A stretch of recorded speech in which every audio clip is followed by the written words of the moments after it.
What is up, YouTube? And today I just want to talk about the main character of Etheria Restart, Lian. I did talk about her in a previous video where I talked about characters that I want to see buffed, but instead of just talking only about what I think she needs buffed, which I will talk about again in this video, I want to talk about how they can kind of rework her as a character so that she can actually just be a lot more useful. So usually main characters in gacha games, they're pretty good, right? You have things like Epic 7 with Ross, Adventure Ross especially, Mercedes even. You have like Honkai Star Rail and Genshin Impact with having their main characters good. And of course, there's other games where they're not as good, but I think Lian is like a good candidate to be like one of those good main characters in a gacha game. The reason why is because, one, I've kind of enjoyed her design. It looks pretty badass, honestly. The fact that her like blade is like in this cool, like, I don't even know what it is, like a bag sheath thing. It looks pretty awesome, honestly. I think she does have one of the better designs in the game, and that's probably because she's the main character. And they even give you like a skin for free, so it'd be pretty cool if like new players can actually use her right away. Even her base skin looks pretty cool, but I'm a really big fan of her skin. So for me, I'm kind of bummed I can't use her because, she's not that strong, and also the lattice economy, which I think you can actually circumvent in a way with kind of the suggestions that I'm gonna talk about in this video. So hopefully the devs see this video and kind of consider it. I don't really know if it'll be implemented, but I'll talk about some things that I want to see, change with her right now. So the first thing is just her balancing. Honestly, her kit isn't even that bad. Like, she has an AoE damage attack on her S3 that hits pretty hard, also has a turn meter steal. The cooldown is pretty long though at 4 turns. I think 4 turns is kind of long because most DPSs, their S3 ultimate is 3 turns, right? You have like Messiah, you have Lilian, you have Yeli, you also have Dieting, right? So I think her cooldown's pretty high, but reducing it might be kind of OP in PvP, honestly, because like turn meter steal is very hard to balance in this game. But I think just reducing it would just make it better, to be honest, because in PvE it's just really long. But she does hit pretty hard with it. It bursts pretty hard, so that's a good thing. But her S3, I think the damage is okay, but maybe reducing it to 3 turns, and that's a stretch. Maybe not even touching it at all. But the long cooldown effect on it just makes it so that it's really hard to use her without something that reduces her cooldowns in PvE content, which is going to be limited to not a lot of characters, right? Now I want to talk about her S2. So her S2 actually nukes. Like, this hits really hard, and it's mostly because of her passive, which I'll talk about. But you're going to see that her S2 hits very, very hard because it just has really high multipliers. If you look at her level 3 and then her level 4 node, so if you get this to level 4, it ends up being 4 hits of 160%. That was going to go to 640%, which is very high for an S2. And basically, there's like a secondary effect where, it's like random hits, and if Phoenixes hit the same target, their damage is reduced. I think they should just like completely rework this ability.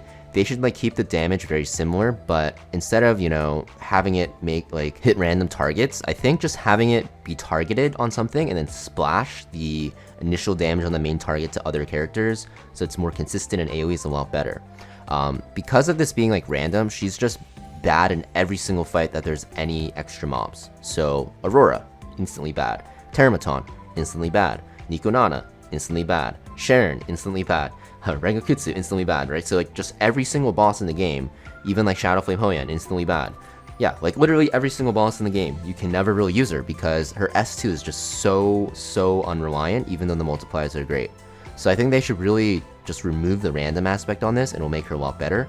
It just feels terrible because you're forced to use her at the beginning of the game, and it's like really apparent that her damage is super RNG, and it's really frustrating.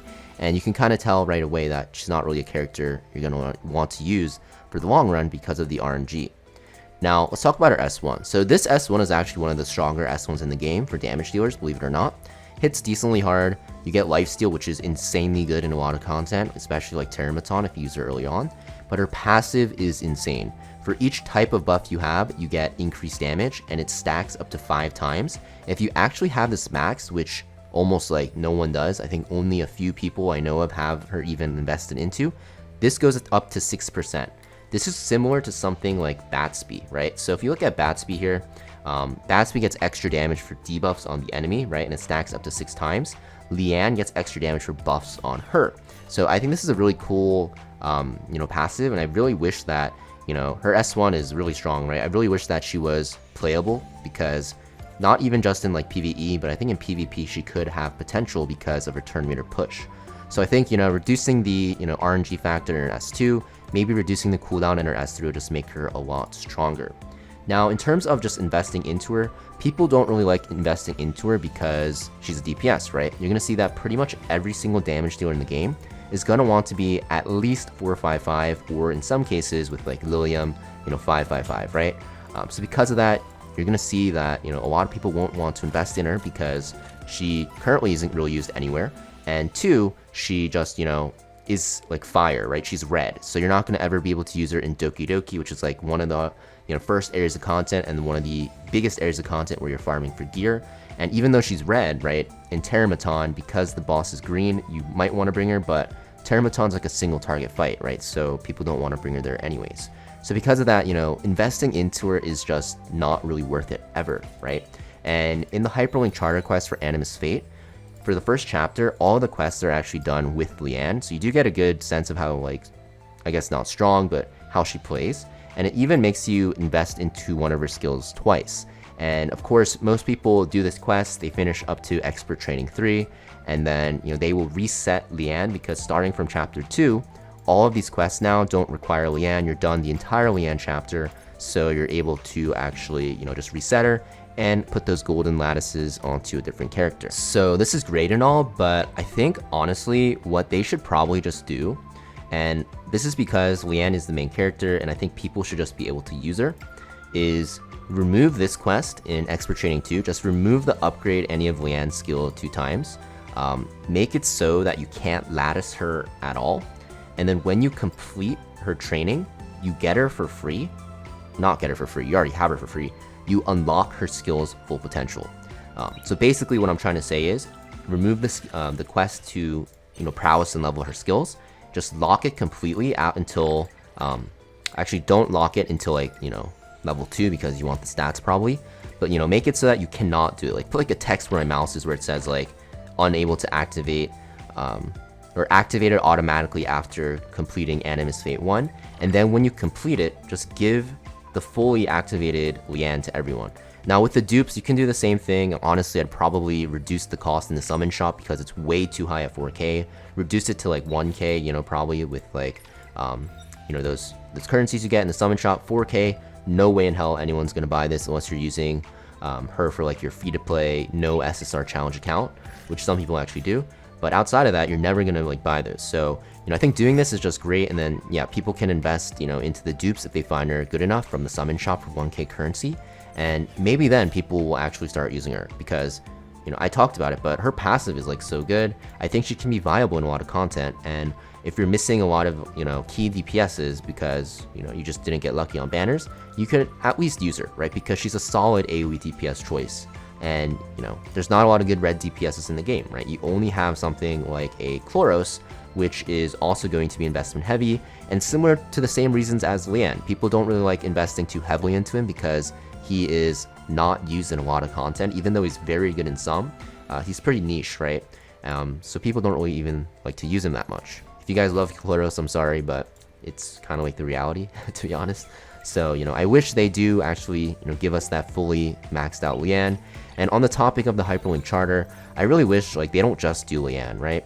Hopefully they release more chapters after, even like make like a side story, you know, Hyperlink Charter quest where you can like, you know, do other characters and kind of like max them out for free.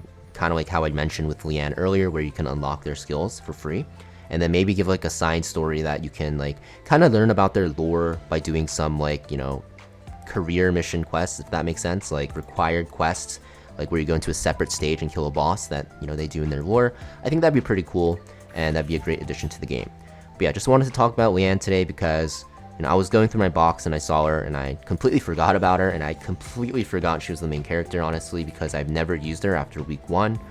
But I really wish that, you know, they do something about it because her design is pretty good, honestly. Like if you're not a fan of the game's design in general, you know, that's up to you, but in terms of like comparative to like other characters, her design is pretty top tier for this game. Her skin is pretty well made as well. I'm a big fan of her skin. I'm just pretty sad I can't use her. So yeah, thank you for watching, guys. I just want to know what you guys think about Lian, and, you know, if you guys think I'm being too far-fetched or what you think could be changed about her to make her better. Make sure you guys hit that like and subscribe, and I'll see you guys next time.